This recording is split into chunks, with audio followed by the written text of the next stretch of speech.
Voici une planète où l'eau vaut plus cher que la vie. Seuls les riches peuvent savourer un verre de coca glacé. Les voleurs d'eau sont enfermés dans des boîtes de verre. Leurs regards sont remplis de désespoir. Leurs corps seront desséchés de toute leur eau. Le sable brûlant est leur dernière demeure. Cet homme aux cheveux blancs nommé Norton ne se soucie pas de cet environnement de survie atroce. Il sort d'une boîte verrouillée des fraises fraîches qu'il vient d'acheter. Il en choisit une bien rouge et la met dans sa bouche. La saveur sucrée et juteuse éclate dans sa bouche. Norton possède non seulement la richesse, mais aussi une identité particulière, celle d'un criminel recherché pour avoir volé 2000 tonnes d'eau. Il s'assoit dans un bar. 3 personnes s'approchent de Norton.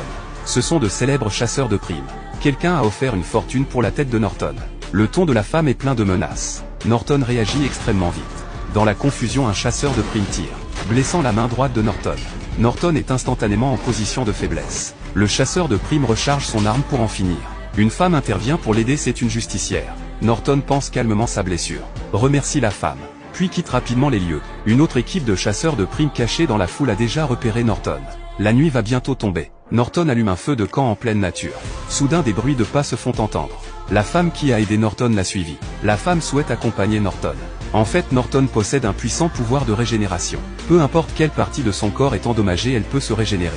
Cette capacité lui confère presque l'immortalité. C'est pourquoi toutes les forces désirent le capturer pour l'étudier, offrant même des récompenses astronomiques. La femme s'appelle Anna. C'est une agente du bureau de renseignement terrestre. Elle espère que Norton reviendra sur Terre avec elle. C'est la seule façon d'échapper à la traque de ses forces. Norton ne répond pas. Norton emmène Anna dans un endroit qu'il n'a jamais révélé à personne. Il traverse un canyon désolé, s'arrête dans un coin discret. Là se cache une porte de pierre modifiée. Norton pousse la porte.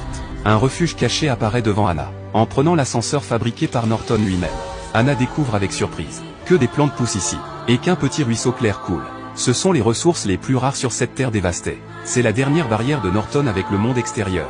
À l'aube, une alarme réveille Anna endormie. Elle vérifie rapidement les écrans de surveillance. Découvre que 5 chasseurs de primes sont déjà arrivés dans ce canyon. Anna comprend qu'ils viennent pour capturer Norton.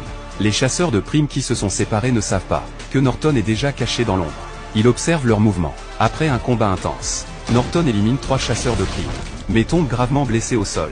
Le dernier chasseur de primes s'approche. Anna arrive à temps pour sauver Norton, mais Anna est instantanément abattue. Le chef des 4 chasseurs de primes observait la situation dans l'ombre, au moment où il va éliminer Norton.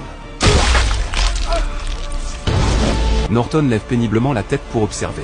Découvre que le bras d'Anna est fait d'un matériau métallique. Anna n'est pas un humain ordinaire. Norton ne tient plus et s'évanouit. Quand il se réveille, il est de retour dans la grotte cachée. Anna a subi un grave accident autrefois. Elle n'a survécu qu'après une transformation mécanique. Norton réalise que le niveau technologique de la Terre est déjà très avancé. Son refuge n'est plus sûr non plus. Il décide donc de suivre Anna pour retourner sur Terre.